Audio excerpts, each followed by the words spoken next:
నమస్తే, నేను Praveen. Welcome to Prajasena by Praveen. ఆంధ్రప్రదేశ్లో అసెంబ్లీ ఎలక్షన్స్ అయిపోయాయి.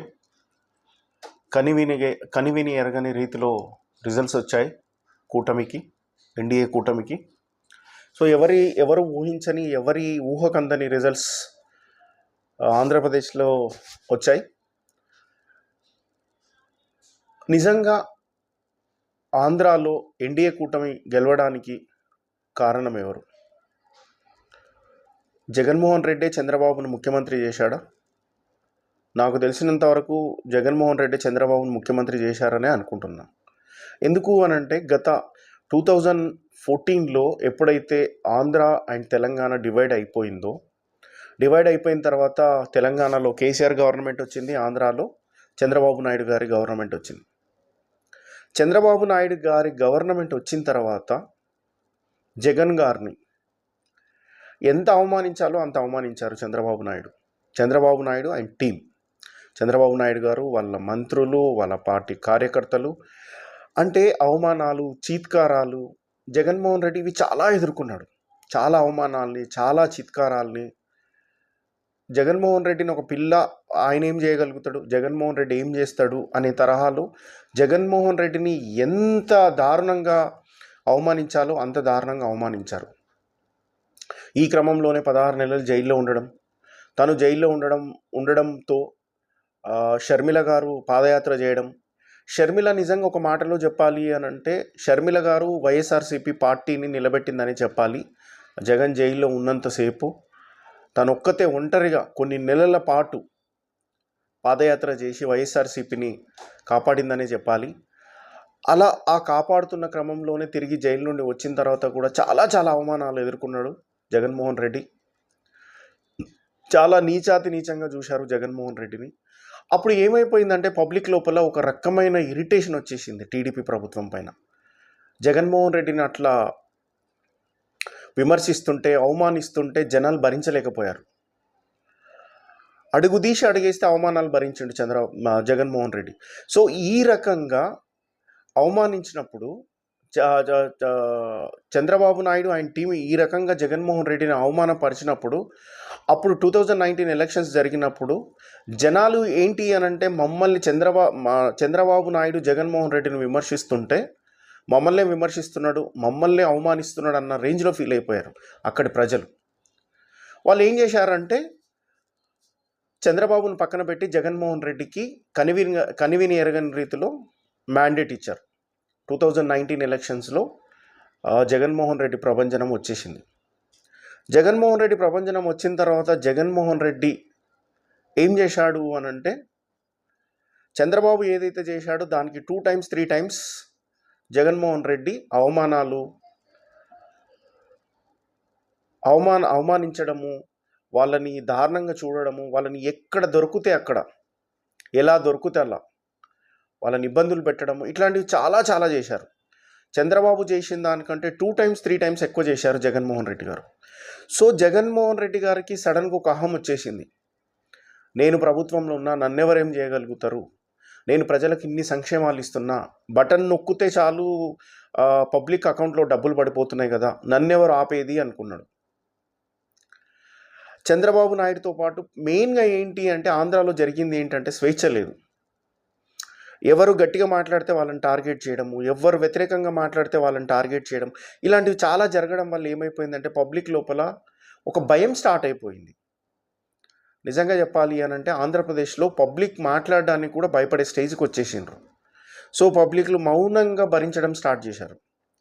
దీనికి తోడు పవన్ కళ్యాణ్ అనే వ్యక్తి రాజకీయాల్లో యాక్టివ్ అవ్వడము, ఆంధ్ర రాజకీయాల్లోకి తన వంతుగా తిరగడము, ఇవన్నీ చేస్తూ ఉన్న క్రమంలో పవన్ కళ్యాణ్ని కూడా అవమానించడము, పవన్ కళ్యాణ్ని కూడా చాలా దారుణంగా ట్రోల్స్ చేయడము, వాళ్ళ మంత్రుల చేత, వాళ్ళ ఎమ్మెల్యేల చేత అంటే ఇష్టం వచ్చినట్టు మాట్లాడడం, పవన్ కళ్యాణ్ని కూడా ఇష్టం వచ్చినట్టు మాట్లాడడం.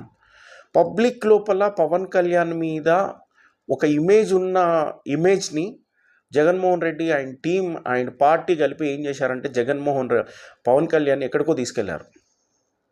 నిజం చెప్పాలంటే ఈరోజు చంద్రబాబు నాయుడు ముఖ్యమంత్రి అయ్యాడు అనంటే దానికి కారణం పవన్ కళ్యాణ్ అని చెప్పొచ్చు. పవన్ కళ్యాణ్ గారి వారి పోరాట పటిమ, పవన్ కళ్యాణ్ గారు చేసిన పోరాటం, అడుగు తీస్తే అడుగేస్తే ఆంక్షలు, ముందుకు కదలలేని పరిస్థితి, అట్లాంటి పరిస్థితులన్నింటిని ఎదుర్కొని ఈరోజు ఏం జరిగిందో మీ అందరికీ తెలుసు. ఆ రకంగా జగన్మోహన్ రెడ్డి చంద్రబాబు నాయుడుని ఇబ్బంది పెట్టడం వల్ల జరిగిన ఫలితమే ఇది. ఇకపోతే చిట్ట చివరిగా చంద్రబాబు నాయుడిని 52 days జైల్లో పెట్టడం అనేది ఆంధ్ర ప్రజలు డైజెస్ట్ చేసుకోలేదు.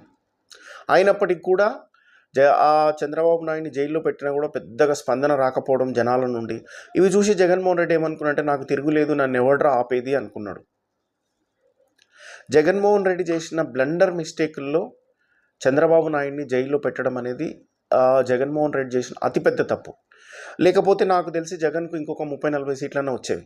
ఇంకొక 40 నుండి ఇంకొక మినిమం ఒక 40 to 50 సీట్స్ వచ్చాయి. ఈ 15కు అదనంగా ఒక 35 నుండి 40 సీట్లు యాడ్ అయ్యాయి. కానీ తన్ని జైల్లో పెట్టడం ద్వారా చంద్రబాబు నాయుడు గారి వైఫ్ని ఇన్సల్ట్ చేయడం, అసెంబ్లీలో కొంతమంది మంత్రులు అంటే ఆయన ఏజ్ రీత్యా కూడా ఆయనకు రెస్పెక్ట్ ఇవ్వకపోవడము, ఇలాంటివన్నీ ప్రజలు చాలా తీక్షణంగా గమనిస్తూ ఉన్నారు. వాళ్ళు గత 5 సంవత్సరాలుగా చంద్రబాబు నాయుడు చేసిన అవమానాల్ని భరించలేకనే జగన్మోహన్ రెడ్డికి అధికారం ఇచ్చారు. జగన్మోహన్ రెడ్డి దాన్ని యూటిలైజ్ చేసుకోలేదు, దాన్ని సద్వినియోగం చేసుకోలేదు. తిరిగి తాను చేసింది ఏంటి అనంటే అదే చంద్రబాబు నాయుడు ఏదైతే చేశాడో అదే జగన్మోహన్ రెడ్డి మళ్ళీ తిరిగి చంద్రబాబు పైన ప్రయోగించడం స్టార్ట్ చేశారు. దాన్ని పబ్లిక్ డైజెస్ట్ చేసుకోలేకపోయారు. సో ఈ రకంగా చేయడం వల్ల జగన్మోహన్ రెడ్డి ఒకటే ఊహించాడు, నేను ప్రతి ఇంటికి నేను ఎంతో కొంత సాయం చేశాను, ఎంతో కొంత ఇచ్చాను. కానీ తను ఊహించింది ఏంటి అనంటే అక్కడ స్వేచ్ఛ లేదు, జనాలు భయంతో బతుకుతున్నారు అన్న దాన్ని తను గ్రహించలేదు. మోరోవర్ ఏంటంటే ఇసుక దందా, లిక్కర్ అంటే నాణ్యత లోపించిన లిక్కర్ అమ్మడము, ఇలాంటివి చాలా ఉన్నాయి. కర్ణుడి చావుకి 100 కారణాలు అన్నట్టు ప్రభుత్వం పడిపోవడానికి చాలా కారణాలు ఉన్నాయి. సో ఈ రకంగా చేయడం వల్లనే జగన్మోహన్ రెడ్డి ఓడిపోవడం జరిగింది. కనివిని ఎరగని రీతిలో అపజయం పాలయ్యాడు. తన అహమే తనని దెబ్బతీసింది. తిరిగి మళ్ళీ వైఎస్ఆర్సీపీ పార్టీ ఆంధ్రాలో అధికారంలోకి వస్తుందా అనంటే నా ఒపీనియన్లో ఖచ్చితంగా 100కి 100% వైఎస్ఆర్సీపీ పార్టీ ఇంకా రావడం అనేది జరగదు. ఛాన్స్ లేదు. ఇంకా ఒకసారి వచ్చిన అవకాశాన్ని వాళ్ళు పోగొట్టుకున్నారు. ఇంకా ఛాన్స్ లేకపోవచ్చు అనే నేను అనుకుంటున్నాను. ఇది నా పర్సనల్ ఒపీనియన్. సో మనం భవిష్యత్తులో తెలంగాణలో బీఆర్ఎస్ పార్టీ, ఆంధ్రాలో వైఎస్ఆర్సీపీ పార్టీ ఉండేది అని వింటామేమో, మేబీ తెలియదు, నాకు వస్తుందో రాదో నాకు తెలియదు. సో ఇప్పుడు చంద్రబాబు నాయుడు అధికారంలోకి వచ్చిన తర్వాత మళ్ళీ తిరిగి జగన్మోహన్ రెడ్డి చేసిన దాన్నే చంద్రబాబు నాయుడు మళ్ళీ అదే రిపీట్ చేస్తే మళ్ళీ జరిగేది ఏంటో అందరికీ తెలిసిందే. ఇక్కడ వాళ్ళు చేశారని వీళ్ళు చేశారని వాళ్ళు చేయడం వల్లనే ఇది జరుగుతుంది. చంద్రబాబు నాయుడు పరిపాలన, ఆంధ్ర ప్రజల అవసరాలు, ఆంధ్ర ప్రజలకు ఏం కావాలనో దాని మీద దృష్టి పెట్టి ఫోకస్ చేస్తే ఖచ్చితంగా, ఎందుకు అనంటే ఇక్కడ పవన్ కళ్యాణ్ అనే వ్యక్తి ఉన్నాడు, ఆయన అవినీతికి దూరంగా ఉంటాడని అనుకుంటున్నా. So Pawan Kalyan key role play చేయబోతున్నాడు ఆంధ్ర పాలిటిక్స్లో.